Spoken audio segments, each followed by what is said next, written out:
We'll be back from the break, and of course, we're still discussing anticipations from the State of the Nation's address, of course, from the various angles. With me, like I told you, I'm with Kwame Hamzamel, the spokesperson of CAPO, a trade organization. Now, Mr. Hamzamel, before we went into the break, we were discussing the overall aspect of the taxation, and you clearly say that the previous State of the Nation's address did not benefit the trader at all.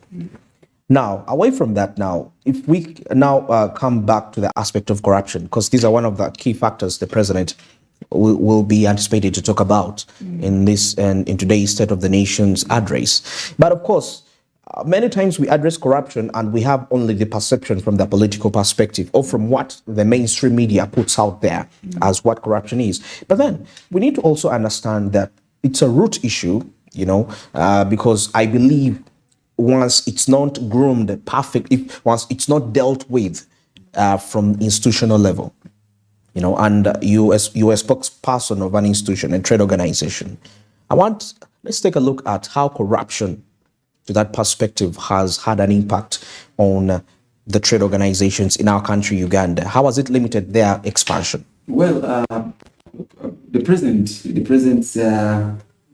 speeches these days, short or big and all that, is hitting on corruption. That's very true. To a level, I would rarely see president talk about corruption in the army.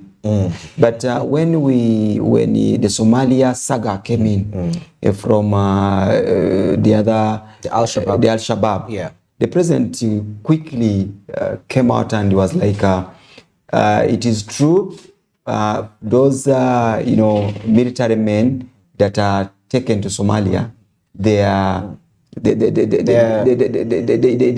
taken on corruption basis. Whereby they give in some small money and then they are given this chance because Somalia has a lot of money. Okay. I got shocked. That means I was like, corruption is even risking our security, surprisingly. Wow. So that means I want to quote the president that being on record of like even his security men have been eaten up by corruption to a level of taking a half-baked military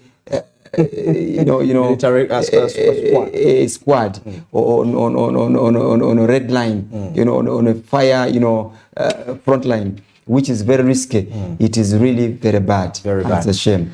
And to me, I would really say that the president, corruption, when he talks about corruption, it is so much in theory. Practically, it has failed. Okay. Well, now let's get straight. Of course, let's link straight to Kololo with Honorable Kumakich. Of course, Anifa in there are going to give us the link to him with further anticipations regarding the State of the Nation's address. Anifa, good afternoon, and what is it like at Kololo there?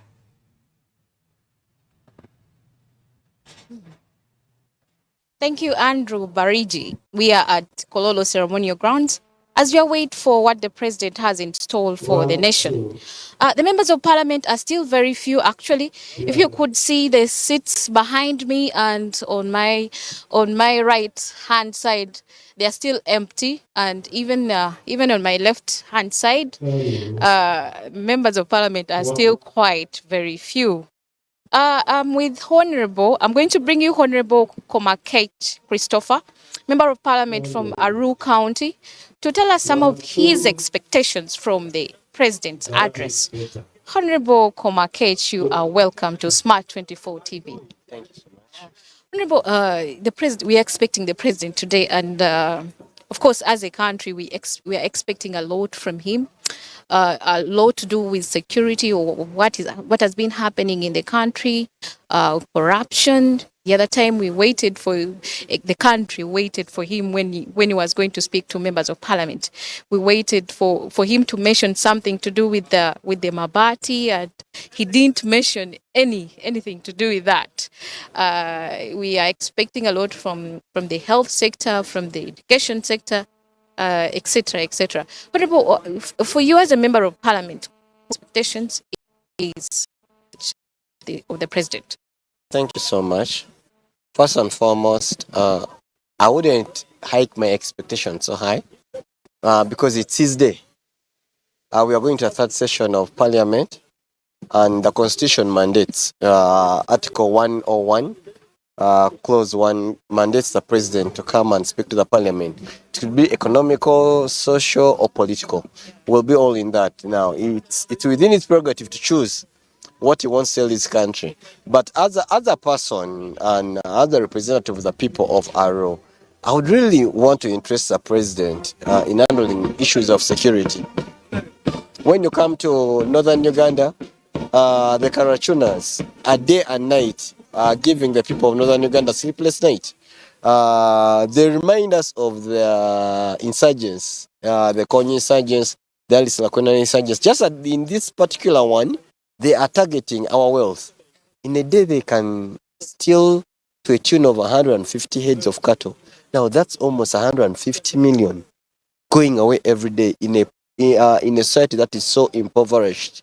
Yeah? That cannot sustain its own economic activity. Now, if we can lose that with parish development model coming into, with the myoga that has been going on, does it mean that government is just recycling the money? It comes and then goes away. At the end of the day, we don't gain. So I would want the president to say something about that. Speaking of the Karachunas, obviously, the corruption issue of the Mabati comes into play. What is the president as the commander-in-chief? What is he going to do now that his own cabinet is involved in a saga that puts his government in a peculiar kind of situation? So I would want him to tackle that, but then I want him to give us an affirmation. The 11th Parliament, in the ending session, we passed 30 bills. And they became only one was returned. From the 30 bills, we have the anti-homosexuality bill that has become an act now, and Western world is threatening that they are going to withdraw to a tune of $260 million US. That's meant to cater for medicines for our patients suffering from HIV. What plan does the government have? Are we going to see civil servants losing their salary? Members of parliament going to lose their salary? The teachers going to lose their salary?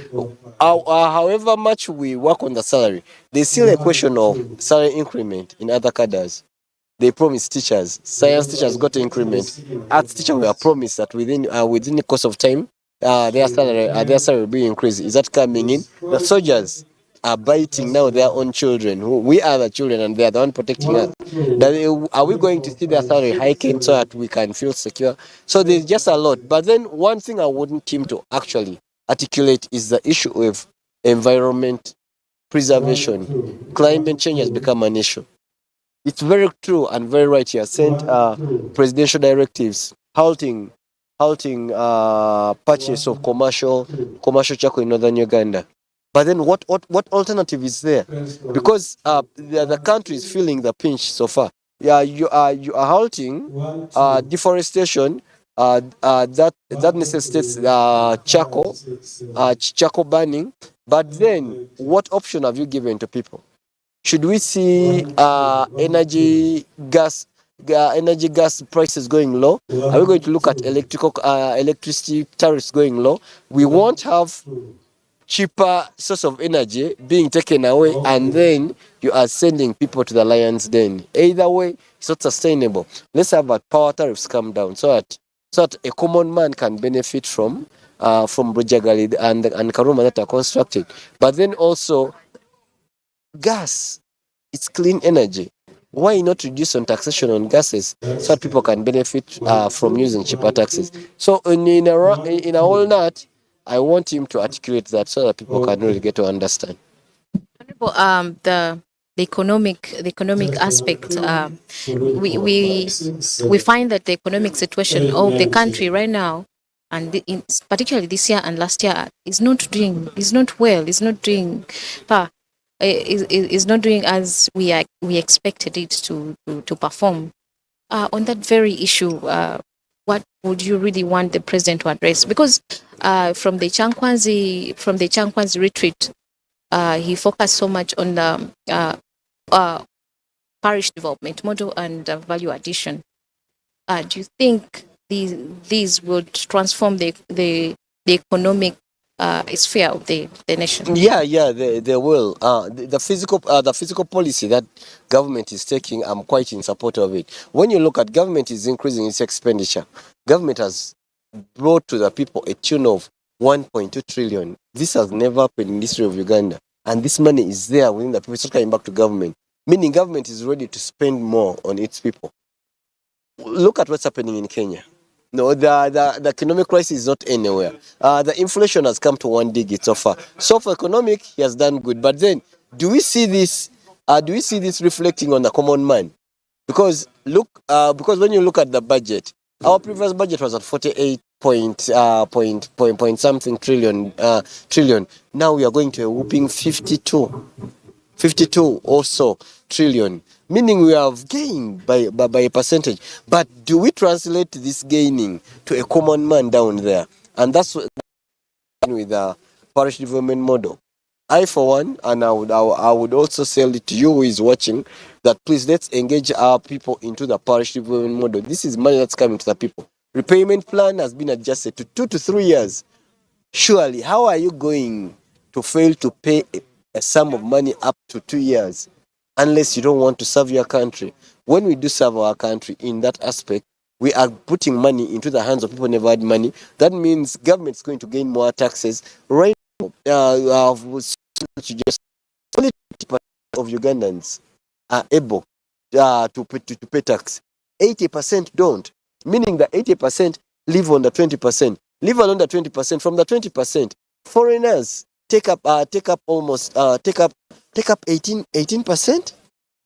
18% of the, foreigners take 81% of the 20%, meaning Ugandans are only occupying a space of 19%. What happens if these Indians pull out of the country? What happens if another man comes and say, no, we don't want Indians? We'll be back to square zero. Now, parish development model is the way, Emyoga is the way. But on the hem of corruption, that's one thing he needs to tell us today. The people are waiting. What are you going to do to your corrupt officers? Because these are not opposition members. These are not thieves. These are Ugandans, and these are Ugandans who are loyal to the government of NRM. So the president is caught between two hard rocks. Should he bite his own children, or should he put them into house? And I would ask him to put his children into house.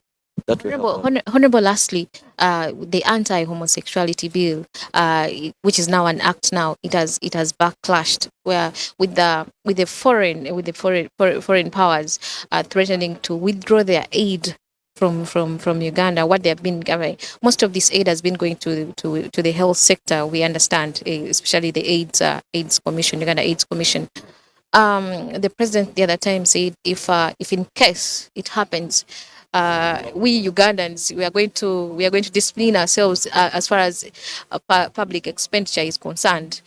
Do you think at the stage we are as Uganda, we can sustain ourselves without the aid, or something diplomatic means have to be put in place for the West not to withdraw the aid? Uganda is a sovereign country. Our wish, our rules, our desires have to be respected, just like we do respect any other country's wishes and desires. First and foremost, are we going to entertain neocolonialism? To be real, no? Should we become beggars just because? And this brings a question where one wants to interest himself. If the whites, that is kind of racist. If they, the foreigners, say they are in for us and they are taking care of our health, you call me for me to bend low before you. Our culture has stated, the people have spoken. The same democracy they have been speaking to the people of Uganda. It's a democracy that we are practicing right now. And when you look at the act does not criminalize. The act has given a way that if you are a homosexual person, you can seek treatment. Rehabilitation centers are there. So these people are going to be treated. Why should you punish us for believing what we for believing what we don't feel is the right thing to do? I think that is being extreme. You know? We respect them. Let them respect our position. The aid, either way, whether it comes or it doesn't come, Uganda has enough money that can sustain. As soon as we tap on corruption, you see money flowing in. We can take care of our patients. But HIV, Arua has the AIDS prevalence of almost 0.01. That's Maracha. No, when you come to Pade, where I come from, it's a bit high. We are the third in the country. Meaning, not the entire Uganda is affected by HIV. We have a tune of 1.3 million Ugandans who are infected with HIV. The population of Uganda is 45 million.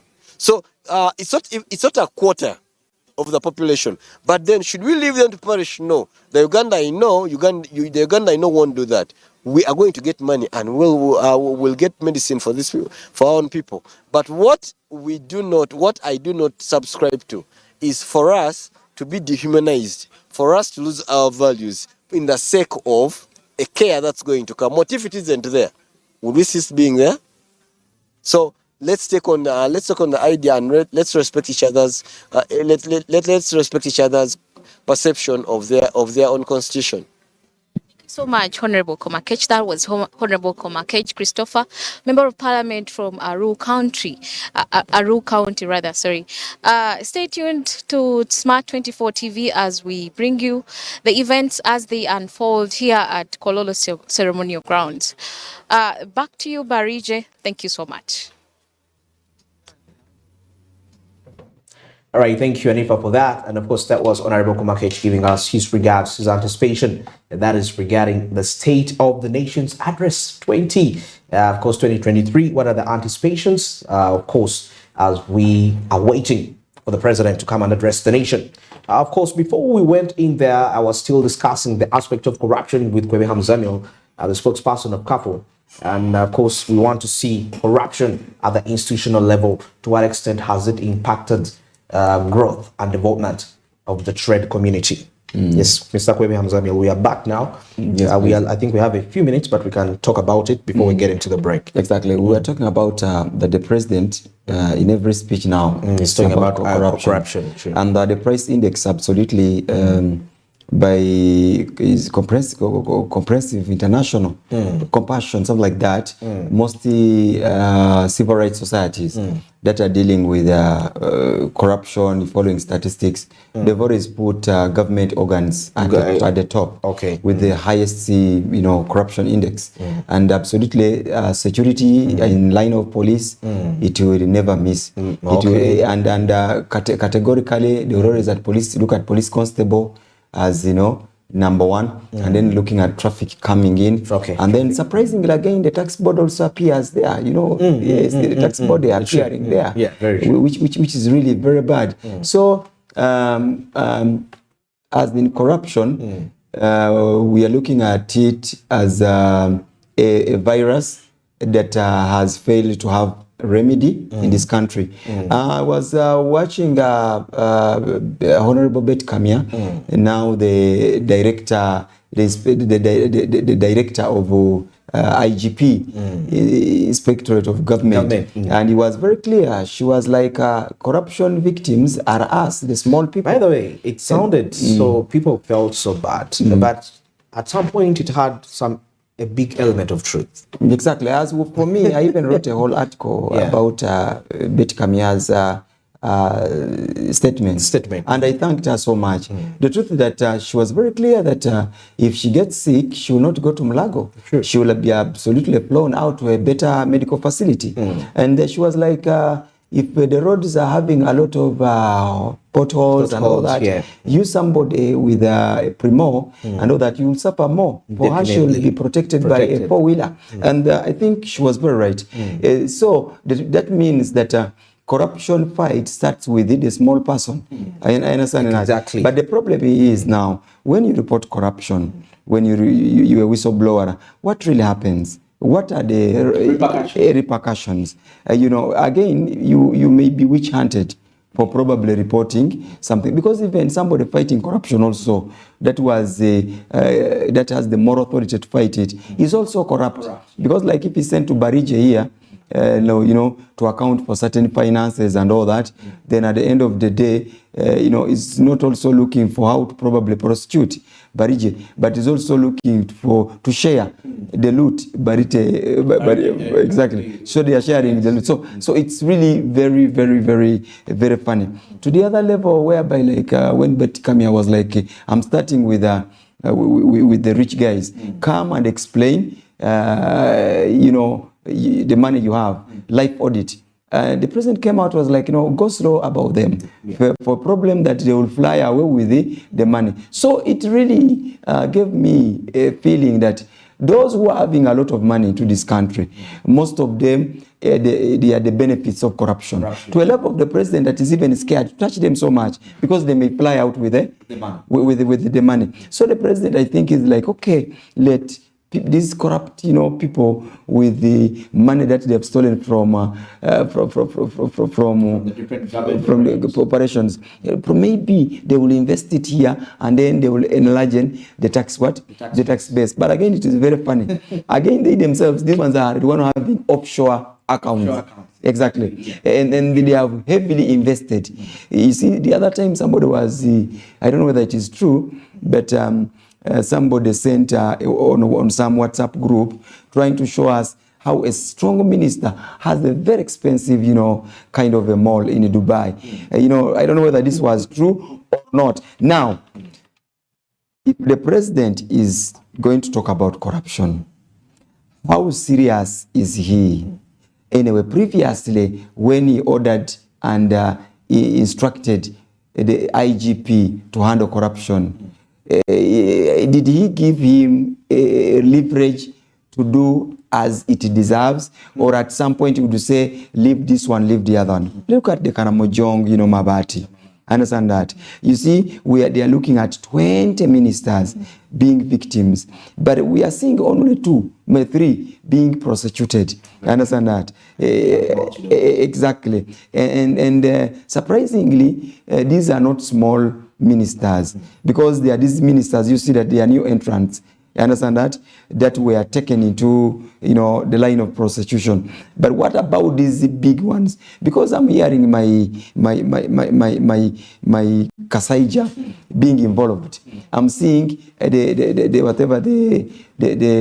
vice president being involved. I'm seeing the prime minister being involved. Now, therefore, how much have they touched those ones? So is corruption probably being handled selectively with a discriminative kind of approach, or it is a holistic kind of dealing? Exactly. So therefore, the Karamoja case, understand that, is the case study that is trying to show that it is a discriminative approach of corruption.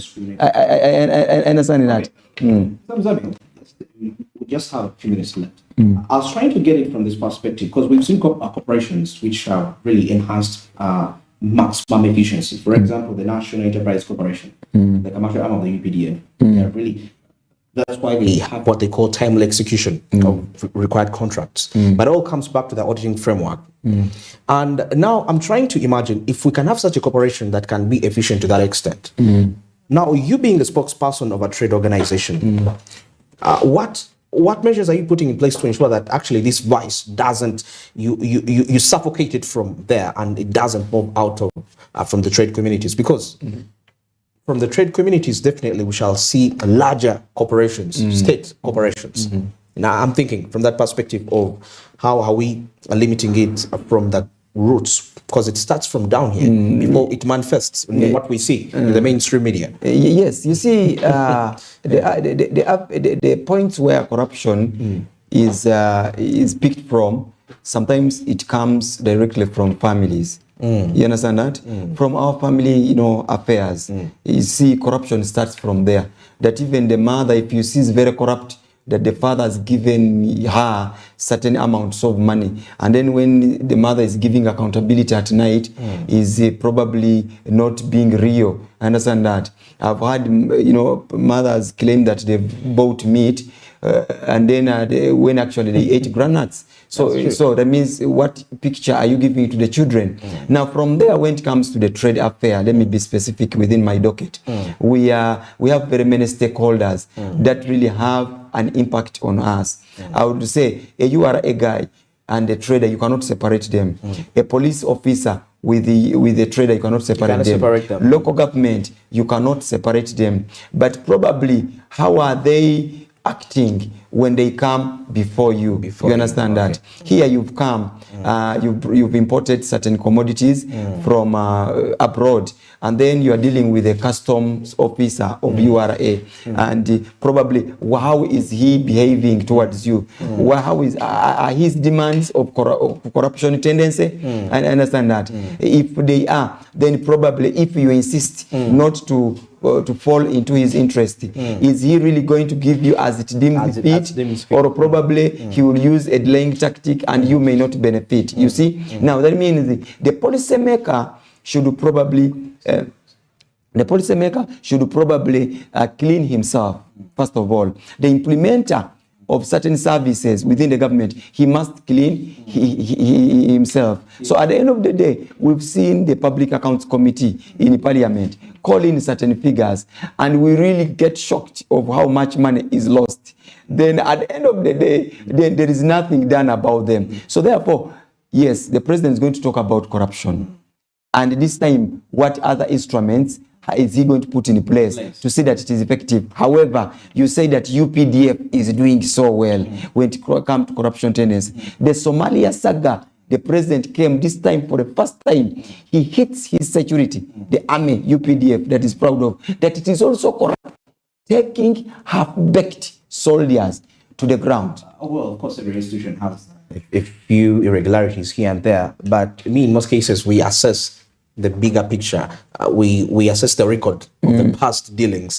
From that, a breach, of course, breaches are everywhere. There is no system that is 100% perfect, but the degree, I think it's what we try to minimize here. So to what degree is the army now? Because here you are exporting half-baked soldiers. No, we can't tell. Let's wait and see 5 years from now to assess that. How many of such instances are we likely to have in the next 5 years? We shall base on that. So the corruption index, you think it is reducing or increasing? It is becoming worse. It's becoming worse. Exactly. Trying to narrow it down from the NEC perspective, from the national enterprise, because UPDF may be there. My focus was actually on the commercial arm, not the political arm, which goes to war. In terms of that, well, of course, like in organization, there are different departments, and there are certain departments that prove to be efficient, and others prove to underperform. When security is risked in the diaspora, where we are making business, then the businessman will not probably, work effectively. And to reduce the taxes, we as traders, we are looking at Somalia as a very big market. A big market. Exactly. Because here we are getting industrialized, we are into value addition, and we are looking at exporting to Somalia. Anybody that risks that, the security of Somalia is directly affecting the traders. Okay, very interesting discussions in there with Kwebe Hamzamil, spokesperson couple, of course, from quite a very wider perspective from his docket, the trade. Now let's get into a short commercial break, and of course we shall be returning with further discussions in relation to the State of the Nation address.